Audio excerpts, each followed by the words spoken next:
and welcome to my YouTube channel, Julie McNeil Crafts. So today I'm once again playing with the Dolly Dimples Fabulous Cake Stamps. This is cake number 16. It's got a toadstool house. I seem to have lost the sheet for that temporarily. It'll be somewhere. I'm sure I'll find it when I tidy up.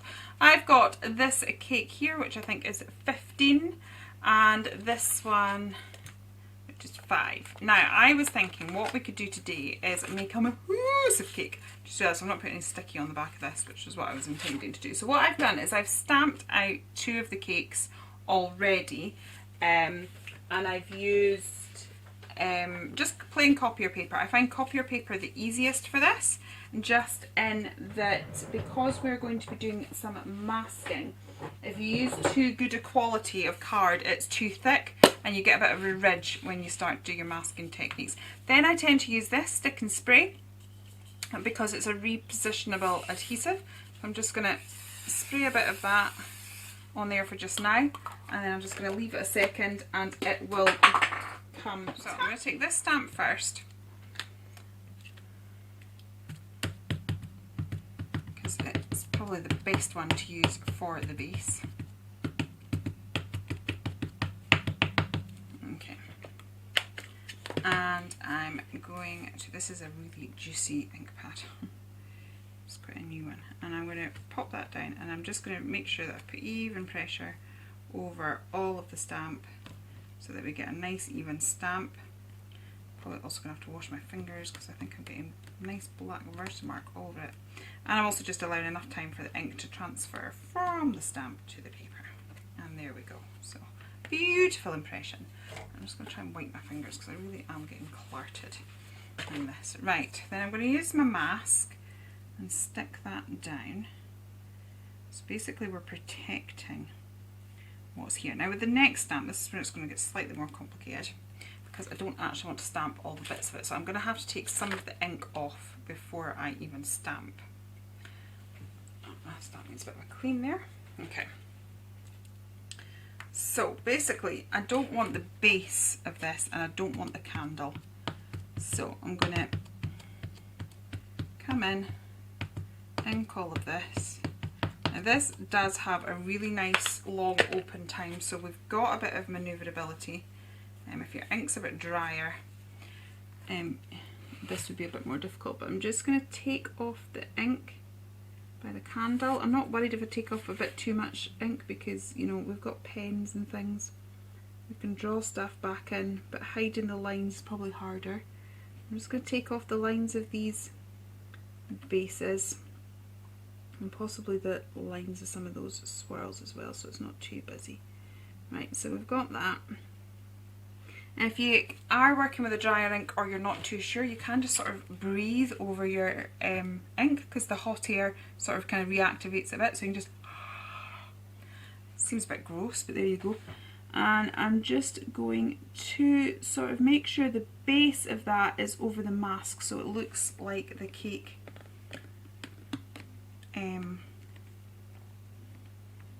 is sitting on that base.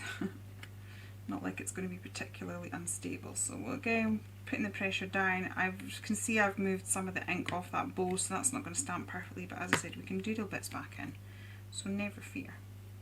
So we've got that. It's all looking a bit messy right now. We do have a few inky patches going on here, but we'll just have to find ways of dealing with that, to be honest. Shadowing or bits and pieces, so never panic and think, oh no, it's ruined. We'll just work with it. Okay, so I'm putting my next mask down like so, and then I just finally want this cake has got a house on top of the cake, but there's also just a house on its own. So I'm just going to grab that, ink that up. Oh, I'm getting ink everywhere. Right. And a stick, we might be cutting this out, I think. And pop that just there.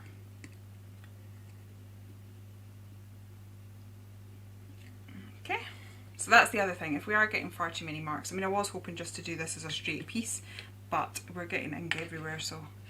But I'm working with a very juicy ink pad and we're doing masking, so I'm hoping my head didn't go too much in shot there. So it looks a bit of a hot mess right now. So don't panic if hot messes occur. It's not the end of the world. And now we're just going to peel back this. It's going to look slightly neater. But now we have got a cake. So it's a bit of weirdness going on there, but it's alright, I can live with that. By the time we put the colour in, we'll get a bit more definition. But now we have a huge cake! And life is always better with cake. So let's see. Let's get some. I'm going to get a nice fine brush and I'm going to grab some of these. Shall we go for a nice pink cake, I think? So what pinks have I got? There's a few in here. So I'll start off with those two. Now what I tend to find is that if I put a bit of water on first, I find it a bit easier. Now it's been a while, so this could be highly entertaining. I'm going to go with these patches here. So I'm just going to put water on here first. And I'm just going to try and work directly with my pen. But as I said, I just tend to find that I get slightly better movement even when I work directly with my pen if it goes onto a wet surface. So I'm just going to get that and then pull that out. Whereas I tend to find if I don't dampen it first and then I start to pull it out, I get a much harsher line. So, and now we'll just gradually pull that out.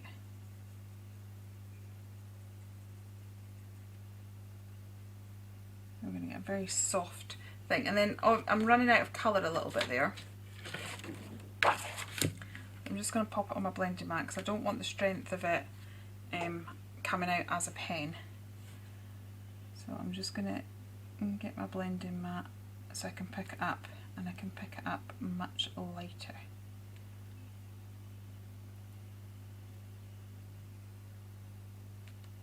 Like so. Okay. And then again, I'm just going to repeat the process. So this may take a while. What I might do is pop it on fast forward, but then if I'm doing anything particularly interesting, so maybe we'll get to the stage here that we're sort of trying to unpick this mess that we've got going on. The other thing as well is what I could do is stamp the bow separately and piece it back on afterwards. You know, if it ends up just looking a complete mess and I can't fix it, there's still workarounds. So never get to the stage where you think I'm just going to throw it in the bin, because invariably I've got to put water down there, I think. So now we might see the difference between, I've got in quite quick and I'm working on good paper. Look at the vibrancy of that though, just gorgeous. And I'm working with watercolours because I have agreed to make samples and I need to get them in the post, and so far I've made one. So I want to do at least a few. You know, when a brand asks you to make samples, you want to at least make a few for them. So I'd like to do it like at least 5. And I've only got to do it. Yeah, see, that bow thing is going to be just bothering me, I think. I think even when I try and fix it, I mean, I'll try, but I think even when I try and fix it, it might just be a bit much. So I think what we could do is just accept that out with an idea. It was interesting to see if it worked. Now, obviously, this bow is in front, so the fact that we've got dark here and then practically no colour behind the bow doesn't make sense. So we need to add a bit more colour here, so I'm just going to get the pen in around here. I'll pull it out. So watercolour is, for me, much quicker medium to work with than working with my alcohol markers. So although alcohol markers are maybe my preferred method, on this occasion I've gone for some different watercolour techniques. I just about dipped that paintbrush in my tea there, but just stopped myself just in time. There we go. So I've got that, and then I'm just going to go in there. So watercolour brush pens are great because it's like you've got the precision of a pen but the freedom of a watercolour, which is fine. It's always good. And never be afraid to sort of...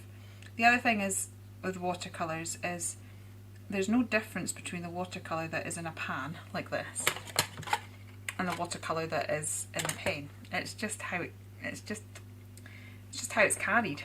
So you get the exact same effects from a pen as you would from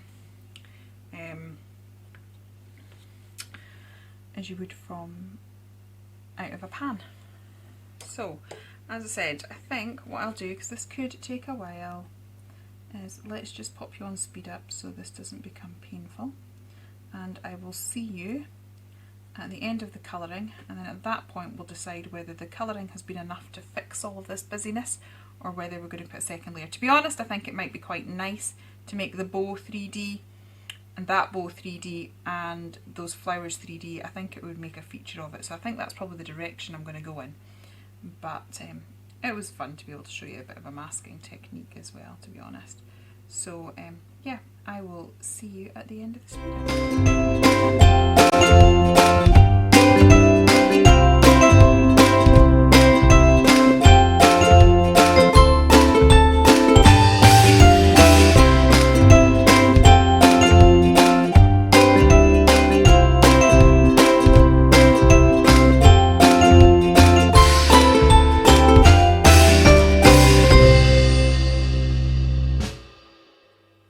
I'm just popping back on because I used a slightly different technique colouring that flower to how I was colouring the cake. So what I've done is I've taken a really pale colour, let me see, what's this, flesh colour. Do you know, this is one of the reasons that I bought these zig markers, is because it had a nice flesh colour. So I thought it would be handy for colouring all the character images that I have. Then I've just taken a darker colour in the same family, and I'm blending, putting a bit of dark so that we've got our shadow areas. And now I've got the paler one again, because you're not going to damage the tips, and I'm actually using the paler pen to blend, so you can actually kind of colour with two different colours and blend. So let's maybe try that with a leaf, that we could maybe take a yellow, a teal and a green and just try and blend purely using the pens, but it's just a different way of using them. So we managed to get a good bit of tonal value in that. So let's see what we can do. I've got a teal there, which I like, because I like creating greens out of yellow and teal. So we've got that, and then we've got a mid-green. So let's see if we can do something similar. I'll just do it on one of the leaves. So if I get the yellow, we'll go yellow here. Actually, probably should have done it by the tips. I'll do it on the tip on this one. Okay, and then I'll grab the teal. So see, I've put the teal straight over that yellow, and I'm kind of getting a green. We can get the teal there. Let's put the teal in here. And then we can take our green colour, which is the mid colour, and blend back across the other colours. So that's the other thing you can do, is you can actually blend with your pens as well. You don't always need to pull your water out. So because that was just slightly different to how I'd done the cake, I thought I'd pop back on and show you that. But now you've seen that technique as well, I'll go back on pastel.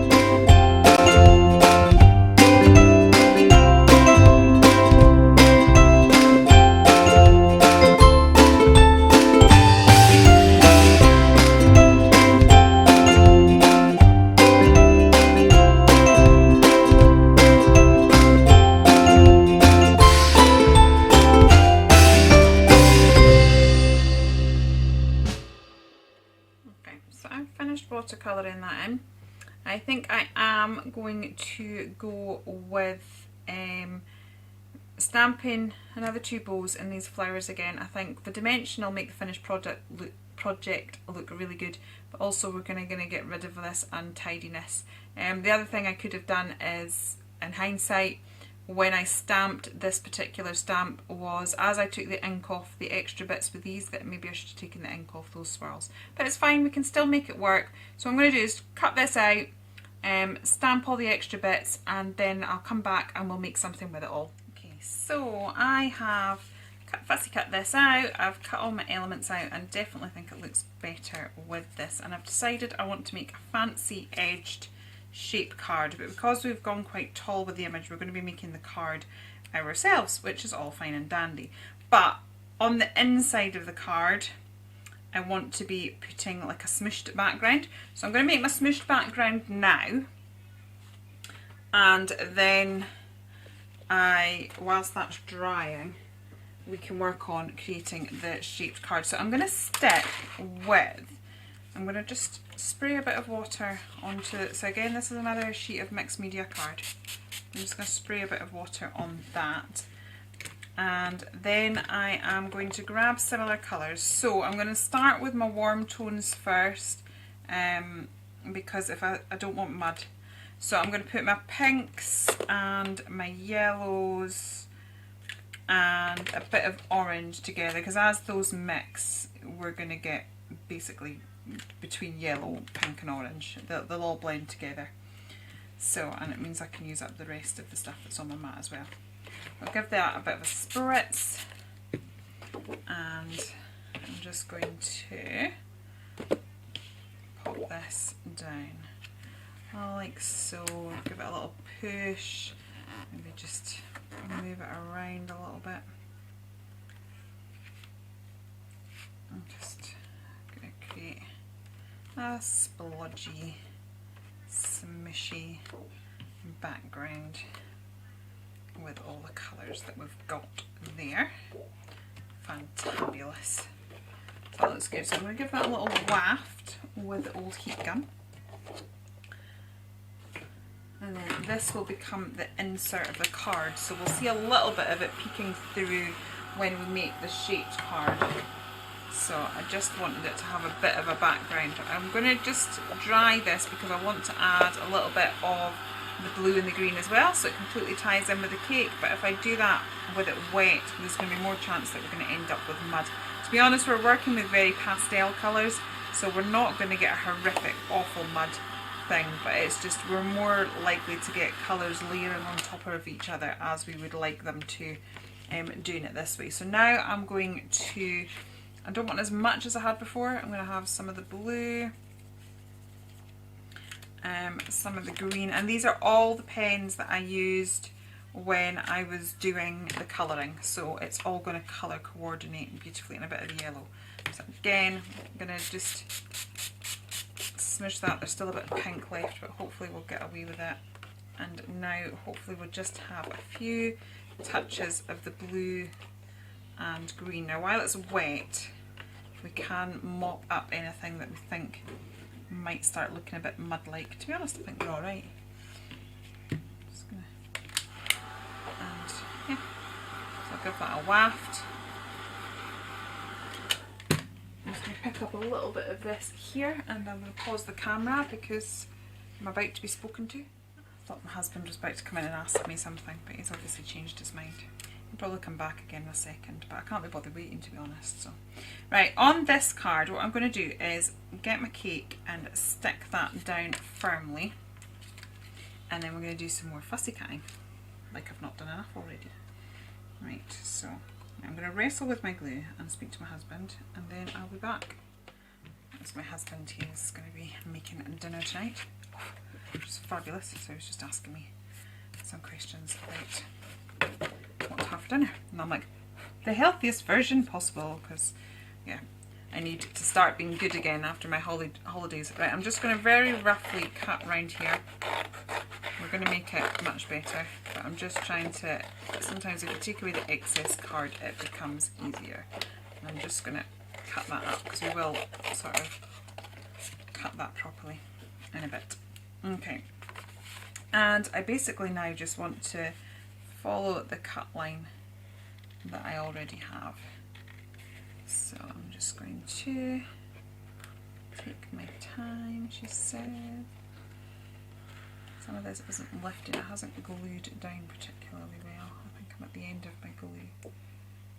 But I've already cut this out once. But I needed to because of all the black finger smudges. But it's just going to make it look even more dimensional, so we're all good. But I'm just trying to follow my actual cut line so that we don't have like two cut lines, if that makes sense.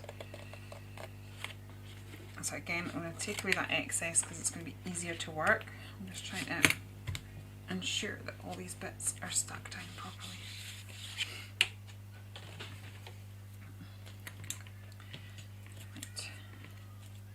Because I kind of want to keep the front of this card as clean as possible, so that we've just got the artwork, as it were, and then the background from a smudgy background that's going to be on the inside of the card will be the sort of textured piece.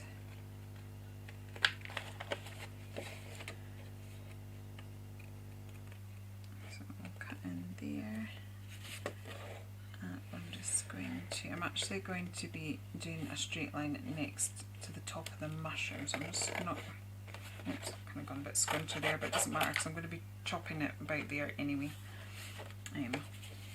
Once I've got it all fussy cut out, and then we'll work out how we're going to make this shape card. Basically, this is going to be the front of the card, and I'm going to fold it around another piece of card, and then I'm going to mat and layer the smooshed stuff in the centre of the inside of the card.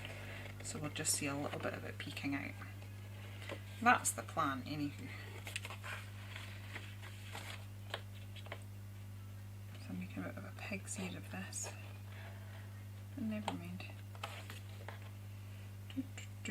I don't know why the card, I don't know whether it's because the card is maybe still slightly damp, but it's struggling to. I've got a few sort of fingerprints of glue, but I've got an adhesive remover, this here, so once that glue's dry and I'm not going to end up tearing the paper, I can remove any sort of smudges of glue that we still have. So now that I've kind of done the main thing, I can kind of come in and get these little shaped bits. I find sort of if you're doing it as you go round, sometimes it's sometimes with certain bits just changing the angle of where you're cutting makes it easier. So I'll sort of do what I can and then sort of come back and get the bits that I've missed. So we've got that. And I've just got this last little bit here, which is into the foliage and ribbon of this cake. So what I'm going to do now is get my trimmer and my scoreboard. In fact, I've got a trimmer scoreboard, so I just need to get the one thing out. So I've got that. What I could do as well is just to sort of disguise any rough cut work. Let me just dry my blending mat, and I'm going to get some of this oxide in the Kitchen Flamingo because it's really pale pink, because I don't really want this overly noticeable, but I do find, she says, absolutely slathering it on, I do find that if you colour the edges of your cut work slightly, it can just disguise any dodgy cut work and make it look slightly more professional. So I've just done that. I'll just give that side of it a bit of an edging. Okay, so now I want to grab my trimmer.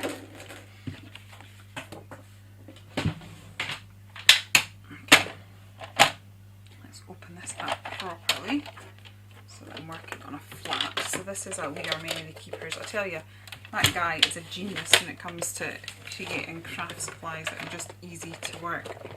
It's just the main thing that I have issue with is that I've never got enough room on my desk to use any of these amazing gadgets. Alright, there we go. So what I want to do is just want to get this mushroom so it's at the top of the cut line. So we've got a nice straight thing, like so. Okay. Now I want to take the blade away and flip this in because I'm going to do a score line now. I want to give myself a fairly generous score line. So let's go 1 1/4 3/4 inches. I'm going to score that, and then I'm going to flip it round and score it the other side. So that means you're breaking the fibres in both directions, which means we should get a much more even fold. So we're just going to fold that down now. Take that off my desk. Okay. I am pretending woo, that I actually know what I'm doing. Sorry if I screamed at you in the camera there. Right, so I'm just going to, because I'll probably bring that back in a second. So now we've got that. What I want to do is just grab another piece of the Dolly Dimples card. Right, so I'm going to have to go this way. So I'm just going to get that so that it's nice and even. And I just want to make a little mark, because we all know I didn't do measuring. I'm just going to pop a little mark there. And again, bring my trimmer in and just, now that I've given you all a heart attack by throwing it on the floor, I'm going to just bring that in. I need to flip that back again. Right, and I need that blue line in the cut line. We'll do that. Okay. Hopefully, there we go. That fits on there like so. And all we need to do now, oops, is just glue this section down. So I'm going to grab some of my glue, and then what I would do is, if I've got fancy paper or a bit of washi or something, I would just sort of decorate the back so that the fold thing doesn't look random but looks like it's a designer feature. And pop that there. There we go. Then we've got all of this all sorted. So I'm just going to, because I just needs to just straighten this up a little bit into the edge of the card. Oops.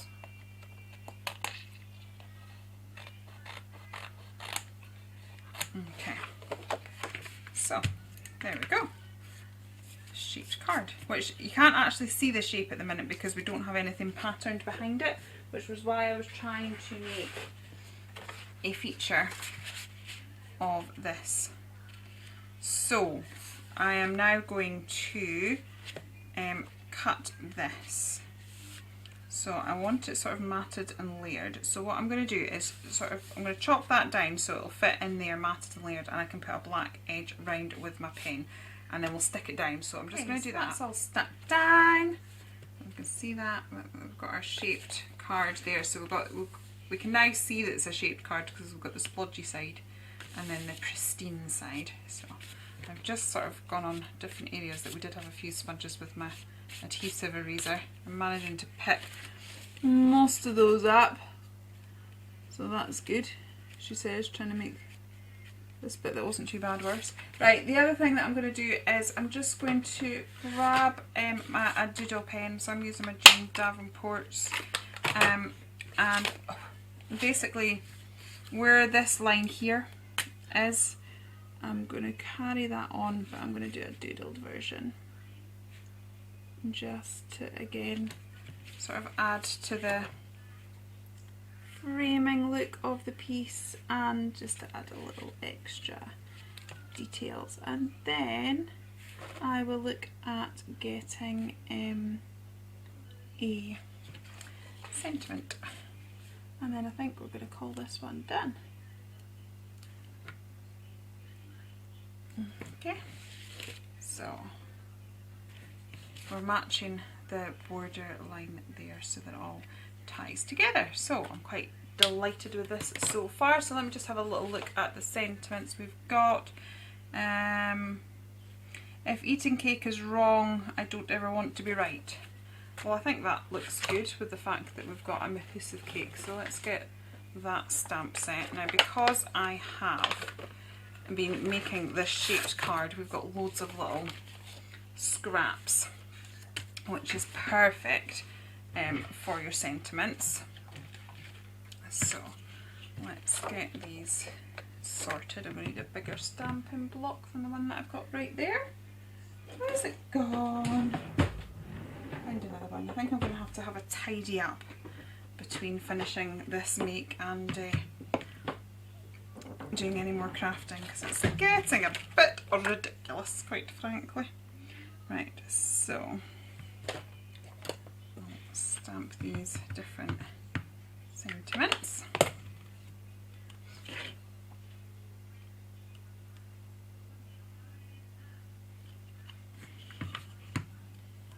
So a nice bold sentiment as well.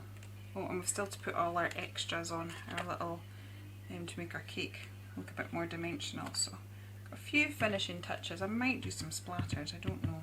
I haven't decided. I'm going to end up stamping this upside down, but it's more because the block's comfortable, but it doesn't matter because I can sort that in a minute. You don't ever want to be right. So it's cool because I quite like splitting up my sentiments, and this sentiment's been split up already. So it's all good.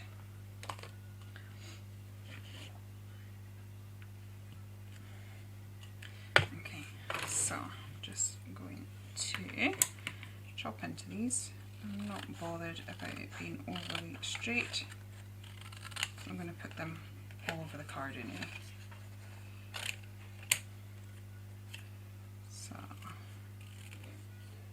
I'm going to do this, and then I'm going to edge it in black, and then find suitable locations on the card for it.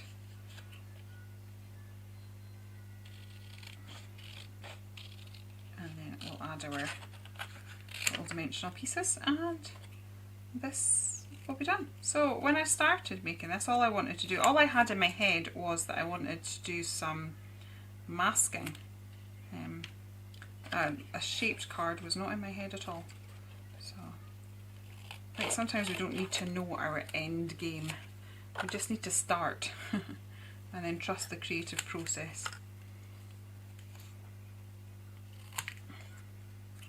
Because, you know, our own creative intuition will lead us in the right direction, or in a direction that we're happy with. Because there's not really any wrong or right, is there? We just have to trust the process.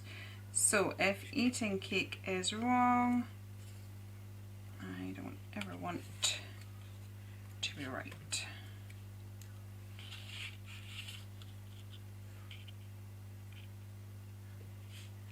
Something like that, I think.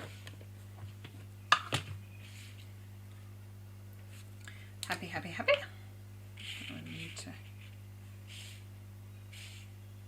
No, we'll keep them close together as they were. I'm just faffing now. Faffing. Right. And edge this with the black so that it stands out, and also it's going to match all the other edging that we've done. So it's going to give it a nice cohesive look. Right. My sister. I don't know where that's come from. My daughter is busy watching YouTube in the living room, so I hope you can't hear it.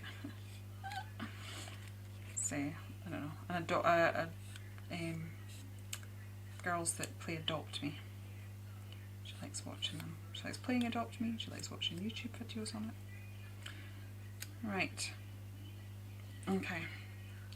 So, that's that. So we'll get this sentiment down.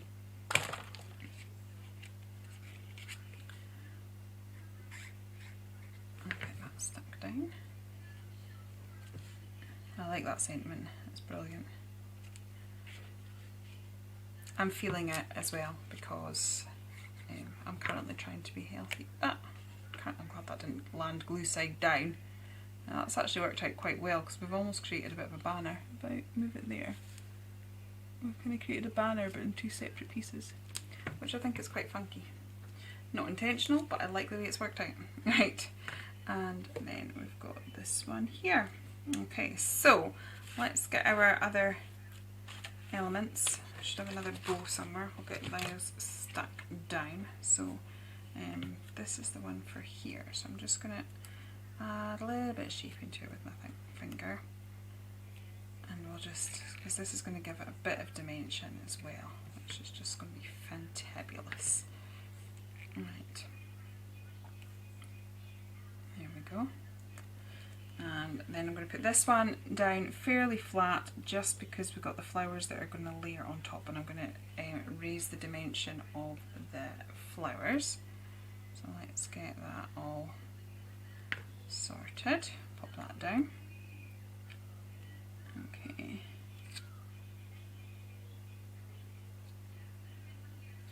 There we go. Pop that down like so. And then I've kind of almost done a decoupage version, so on this one I'm going to more concentrate on shaping the leaves. And because we've added the colour underneath, when you shape it like that, you are going to raise it so that it's not going to completely cover. You're still going to see a little bit of the underneath, but because we've got the colour underneath, you don't need to worry about that, and it just gives it a more dimensional, full look, so you don't need to worry about it. Right, so pop that there.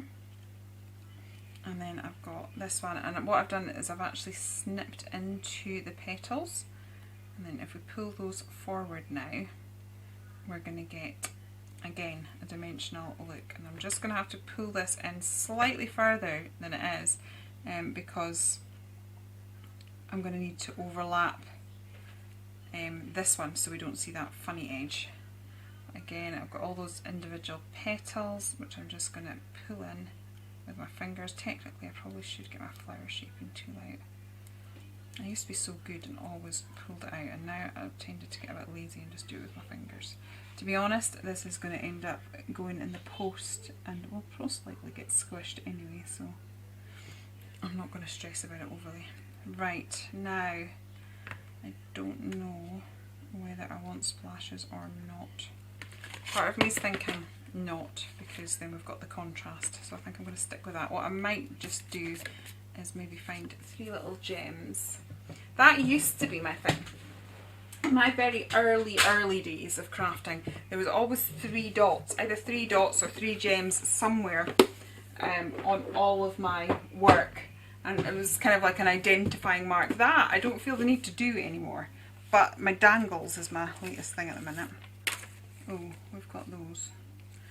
Got those, and then we could maybe stick a few of those dotted around as well, and in the flowers and things like that. So let's go for that. So I'm going to stick 3 of these just here. So when I'm sticking 3, I do 1, and then I'll do the bottom one, because it's harder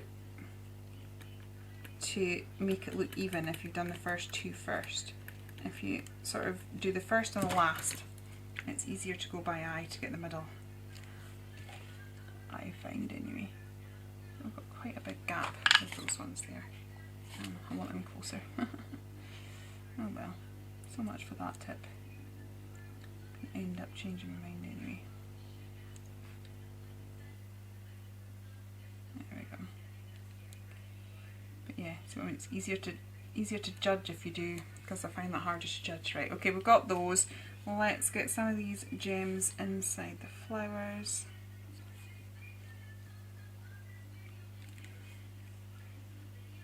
And then I could probably, we've got these sort of cool, almost like grape-like flower dangles. We could probably recreate these in gems. And these gems have got different shades, so I think I'll do the top 3 the darker colour, and then I'll maybe come in and do the bottom one in a lighter colour. Oh, that works. Do you know, I've not put bling on cards in ages. Right. So we've got the darker ones. Oops. Like so, and then a medium. So I've not quite got, because they got those the dots go a bit smaller, but we're sort of kind of managing. I'll do the the same with these ones up here, because we've got the same ones here, but these are slightly smaller. But I think we should still be able to make it look okay. And then I'm just going to maybe put random gems across instead of splashes.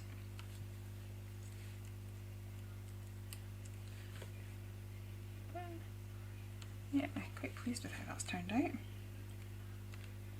As I said, I had no idea of what I was doing when I started. I just thought, how cool would it be to use masking techniques and pile these cakes up so we have like one immense one immense cake. Right. I mean, we could put gems on all the spots of the cake, but I think that might be going a bit too far. Right, so let me just maybe just create a few little, oops. Oh, I don't know if you can hear that, she's playing that so loud.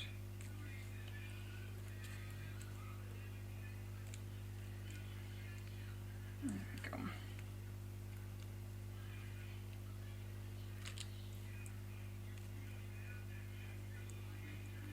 I've gone quiet in the concentration of getting these gems out. Oh, I don't know. No, I'm actually going to take those ones off. I think it's ruining the clear simple look that I had going on. I'm just going to take them and hope it doesn't damage the paper. I like the ones that we've got in the flowers and the grapes, but I think that's enough.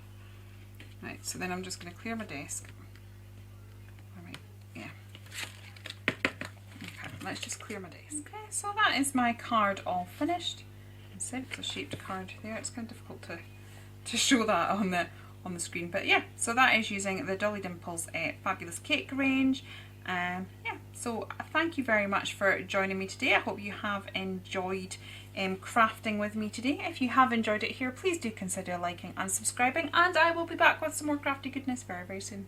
Okay, take care then, and goodbye.